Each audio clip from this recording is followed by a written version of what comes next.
in the region, Israeli occupation continues operations in Gaza Strip.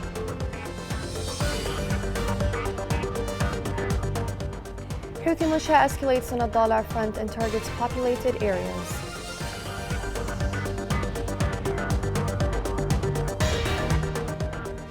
The United Nations says winter threatens thousands of Yemenis across the country.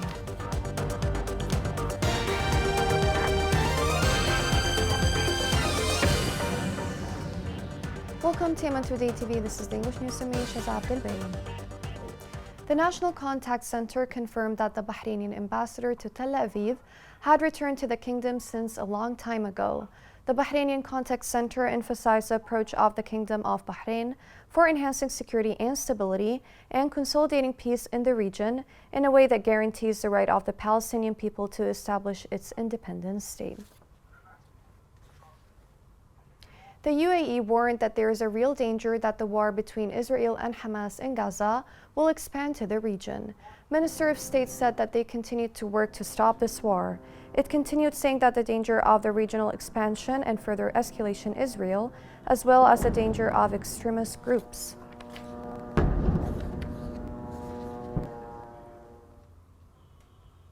For the fourth week, demonstrations continue in Al-Dala denouncing the Israeli crimes. After Friday prayers today, the city of Qataba witnessed popular protests denouncing the Israeli crimes against the people of Gaza. The demonstrators raised the Palestinian flag and chanted slogans, affirming their support for the Palestinian people and their rejection of practices and crimes committed by occupation soldiers.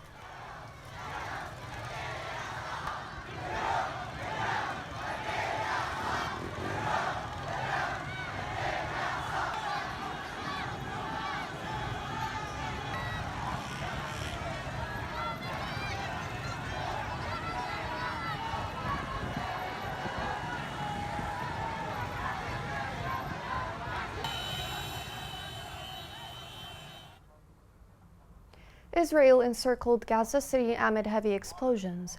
U.S. Secretary of State Antony Blinken is set to visit Israel, while calls for pauses in fighting intensify. The Middle East is approaching a boiling point with tensions escalating. This report has more details. Israel has encircled Gaza City as part of its efforts to defeat the Palestinian resistance. U.S. Secretary of State Antony Blinken is set to visit Israel for the second time in a month to meet Netanyahu as Israel's military battles the Palestinian resistance. The White House has called for temporary and localized pauses in fighting, stating that they would not stop Israel defending itself. Calls for a pause in fighting or ceasefire have intensified, with at least 9,061 people killed in Gaza since Israel launched its assault. A group of United Nations experts warned that Palestinians in Gaza are at grave risk of genocide. Israel blames the Palestinian resistance for the civilian deaths and is exploring a series of pauses to ensure aid and safety. The United Arab Emirates has warned that tensions in the Middle East is approaching a boiling point and is working tirelessly to reach an immediate humanitarian ceasefire. Israel military has completed the encirclement of Gaza City, a key hub for the Palestinian resistance amid heavy explosions. The Israeli military has reported losing 18 soldiers and killing dozens of militants since ground operations expanded on Friday. The Palestinian resistance has been emerging from tunnels to fire at tanks, then disappearing back into the network. Rafah crossing from Gaza to Egypt is set to open for limited evacuations under a Qatari-brokered deal. Thailand is in contact with Iran and other governments to help release nearly 24 Thai nationals being held hostage. And over a third of Gaza's 35 hospitals are not functioning, many becoming refugee camps. The Houthi militia supported by Iran targeted the city of Ma'rib with a missile. Local sources said that a missile launched by the Houthi militia landed in the north neighborhoods of the city of Ma'rib. It added that the missile fell close to a gas station on the outskirts of the city, which was crowded with camps for displaced people.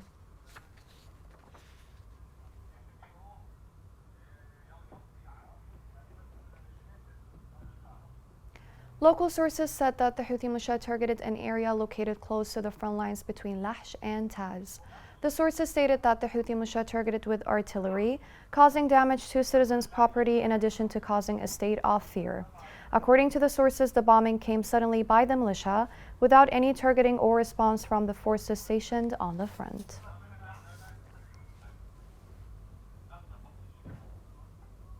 A number of Houthi militia members were killed after their attempts towards many fronts north and west of Al-Dala was stopped.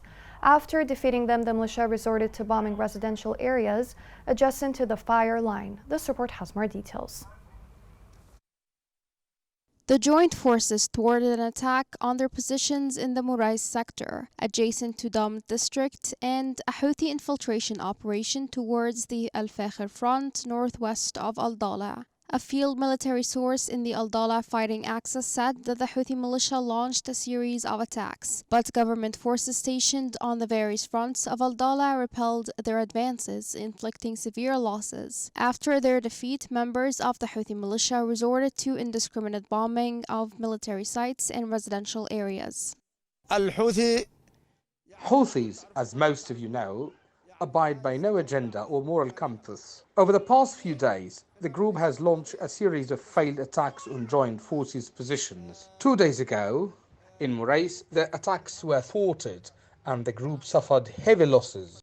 Not far from the fighting front, civilians in areas adjacent to the line of fire pay a heavy toll as militia elements deliberately target residential areas. Najma Ayubi, a young girl, is a victim of Houthi sniping.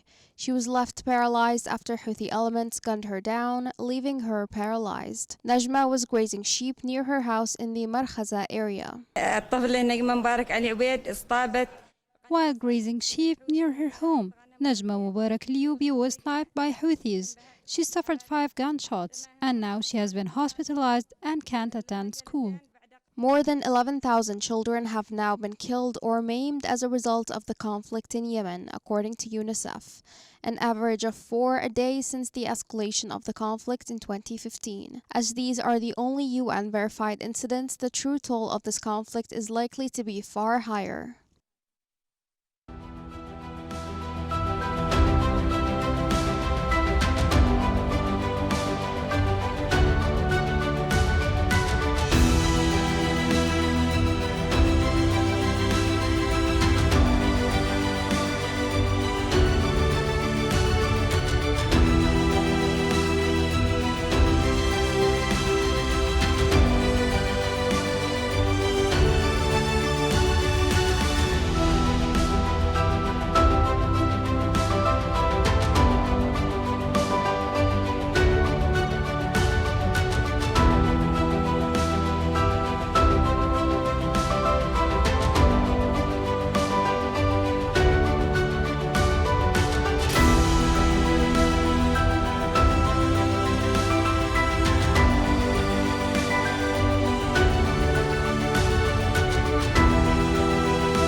The United Nations warned that winter in Yemen threatens nearly 1 million people across 12 governorates.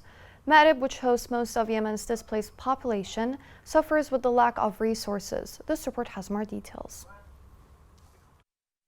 The United Nations has warned that winter in Yemen threatens nearly 1 million people across 12 governorates. Ma'rib, which hosts most of Yemen's displaced population, grapples with the lack of resources. The United Nations Office for Humanitarian Affairs in Yemen stated in a recent report that partners have begun working to protect vulnerable communities from the looming winter season, after heavy rains and floods severely impacted the country's infrastructure. Highland areas are especially at risk, with the coldest temperatures reaching below freezing alongside expected heavy rains that will likely lead to flooding and yet more structural damage, pushing already strained communities to breaking point. Following years of conflict, Yemen's remaining infrastructure is not ready for the cold weather. Millions of people are homeless, living in makeshift accommodation or tents, having fled their homes and livelihoods in fear for their lives. The little clothes that they have is not suitable for colder weather, let alone a harsh winter freeze. Relief organizations estimate that the harsh weather conditions during the current winter will affect more than 900,000 individuals in 68 areas in 12 governorates during the next 4 months. The Office of Humanitarian Affairs announced that the shelter group is stepping up efforts to offer basic winter assistance, especially to population centers in extremely cold locations. The assistance will include repairing broken shelters, giving materials and repair equipment, and delivering emergency shelter supplies, as well as blankets and winter clothing. Millions of vulnerable people, including the sick, elderly, women, and children, inch closer to danger as homes, schools, businesses, and more are destroyed. Already on the brink of starvation, with a high risk of disease and violence at every turn, essential food and medical supplies already struggle to make it to those that need them most.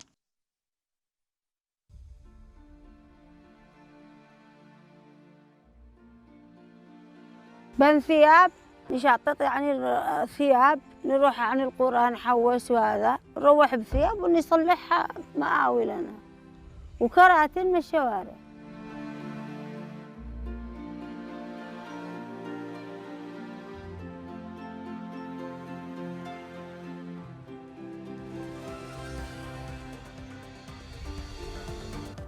Coming next in the news.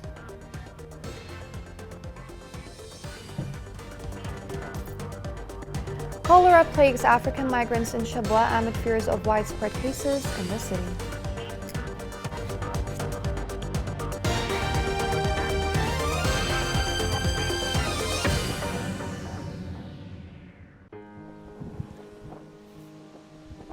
Sea tortoises in Yemen are prone to extinction, with 90% of them are female. The severe gender imbalance will continue until it brings about the complete loss of sea tortoises in Yemen. لا ضعيف الذكور وخاصة في الفترة الأخيرة هذه يعني قبل هذا شهر يناير هذا تحصل أكثر شيء ميتين الذكور على الشواطئ من الوسط هذا يعني مليان الذكور إنه ميتين يعني كثير يعني باليوم نحصل 10 حبات 15 حبة مليان منهم يعني وخفوا بالكثير ما شيء زي أول لأن أول كان تحصل لهم مخلوطين الذكر والأنثى الآن أكثر شيء الإناث.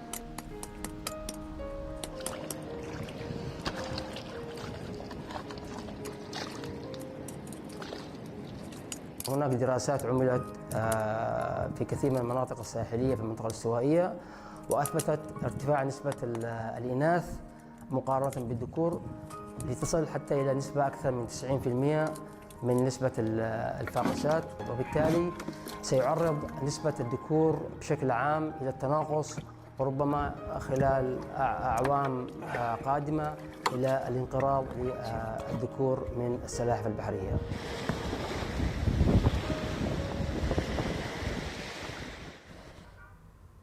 Welcome back. Damqut is a significant historical port in Al Mahra Governorate. It has been a vital getaway for trade in goods since ancient times. This report has more details. Damqut area is one of the ancient commercial gateways to Al Mahra. It's located in Al Hawf, surrounded from above by a mountain range connected to Al Hawf Reserve, and below it's embraced by the sea coast, which was known as the port of Damqut, one of the most important commercial ports. It's one of the stations for exporting incense, frankincense, and other goods from Al Mahra to the countries of the world in the past via sailing ships. And despite the disappearance of its traces due to the effect of nature, it's still a story of the ancient past and history told by the ancestors.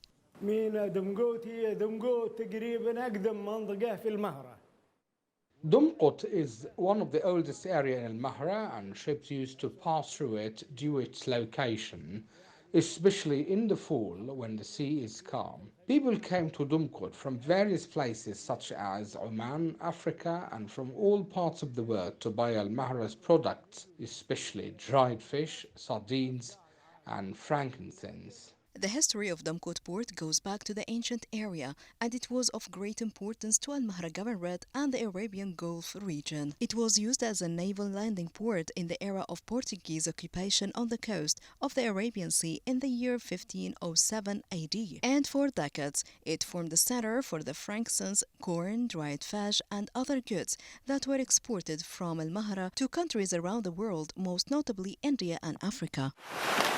The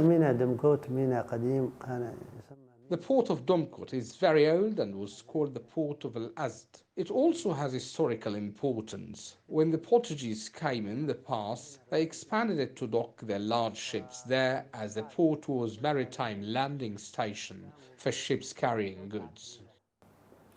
The port of Damkot used to export frankincense, incense, and other goods to India.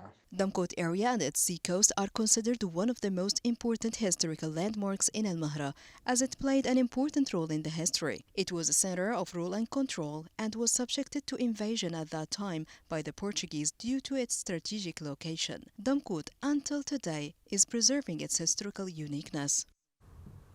In the past few hours, the Houthi militia launched a new taxes campaign in areas under its control.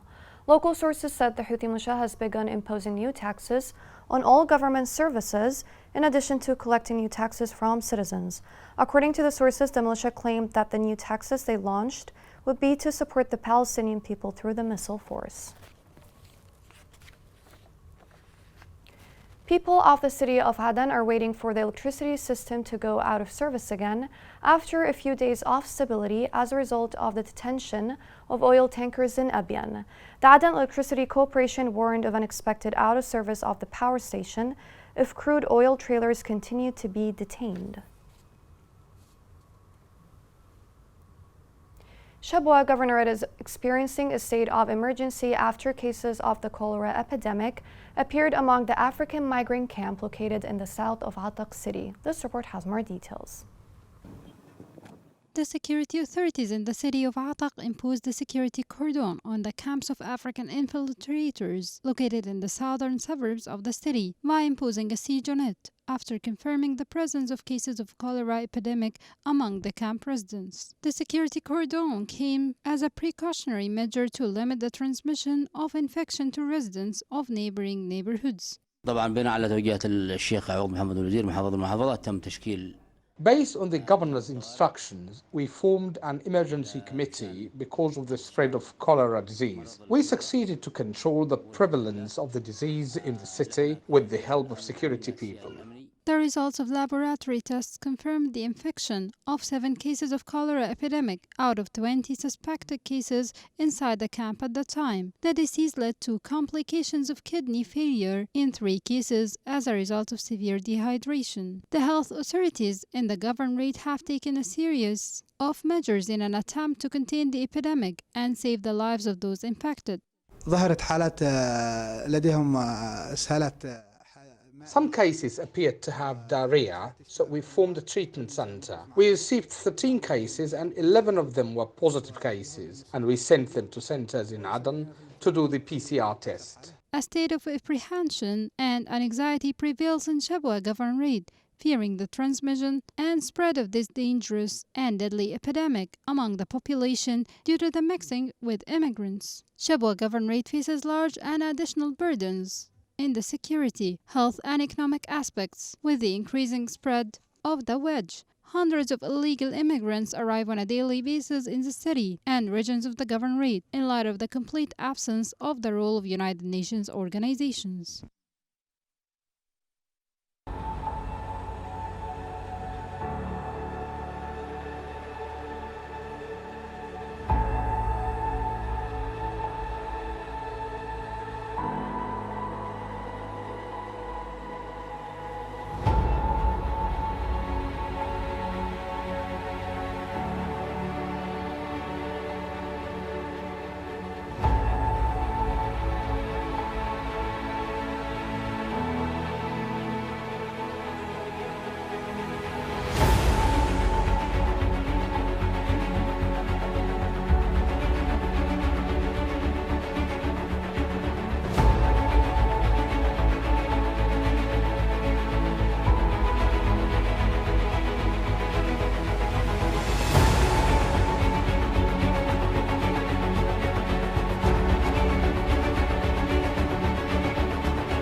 reminder of the main headlines.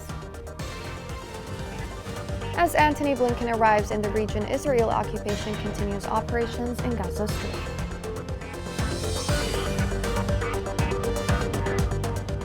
Houthi militia escalates in Adala front and targets populated areas.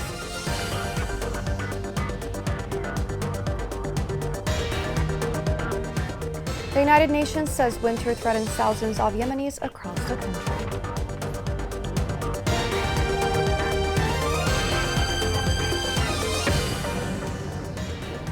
This is the end of the news. Thank you for watching.